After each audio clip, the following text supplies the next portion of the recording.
and welcome back to Flute Tip of the Week.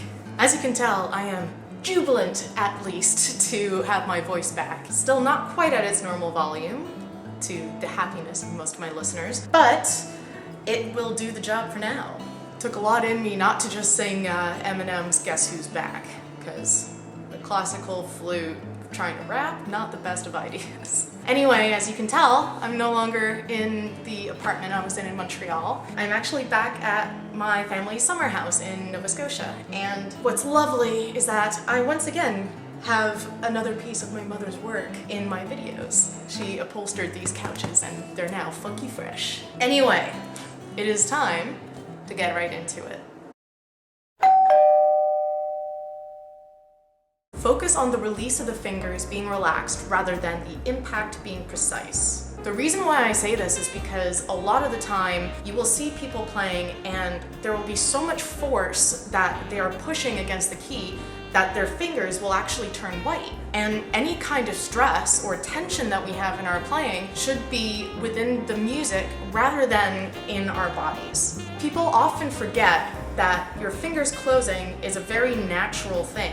What you need to really focus on is releasing the fingers and opening your hand. This is a very similar concept to one of my earlier videos where I talked about focusing on the exhale of the breath rather than being really caught up on the inhale. So one way to practice this is when you're doing these little finger taps against your thumb. Rather than focusing a lot on hitting the thumb and being really exact on the time there, try imagining very much like a lot of people say in their lessons that you're touching a really hot pan, but not so much in the way that you want to avoid hitting something, but more in getting the action of releasing back. Instead of going like that, you're going more like that. This will also really help in a musical sense. Let's take, for instance, an F major scale. The first version I'm going to do is going to be focusing very much on hitting the keys and being very, very precise.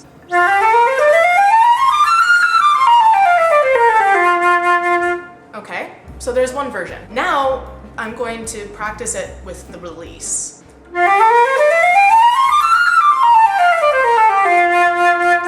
Not only did that sound more smooth musically, but also it makes a lot more sense physically. If you think about it, when you're doing an F major scale, for instance, instead of having to think about each finger being struck, you start off the first half of the scale by releasing the fingers. It can be easy, even with a simple scale like F major, for it to not sound even. But when you're thinking about releasing and the timing and the relaxing of the muscles while you're releasing, then it just makes a lot more sense. Let's try to apply this to a piece that everyone will be familiar with. Now I'm going to do the just opening phrase of Mozart's G major concerto. First version, impact of the fingers.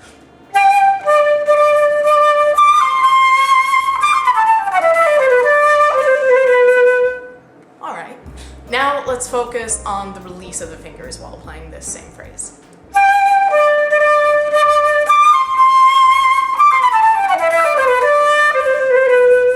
Even though this piece opens with a phrase where you're going down, therefore needing to put more fingers down, it still makes more sense in musical direction to be imagining the release. To practice this, just try doing some simple scales and maybe a few of your favorite pieces, just so that you can get the sense of what it feels to be releasing your fingers rather than clamping them down. So again, that tip was focus on the release of the fingers being relaxed rather than the impact being precise. I hope you found this week's tip helpful. If you have any questions about this or any of my other tips, then please put this in the comment section and I will help you out.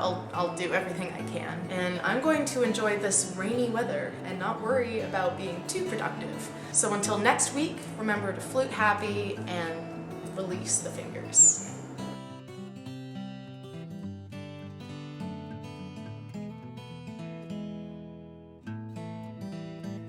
When I was really little, my parents got me this really adorable chair that I fit in perfectly and seemed to completely envelop me.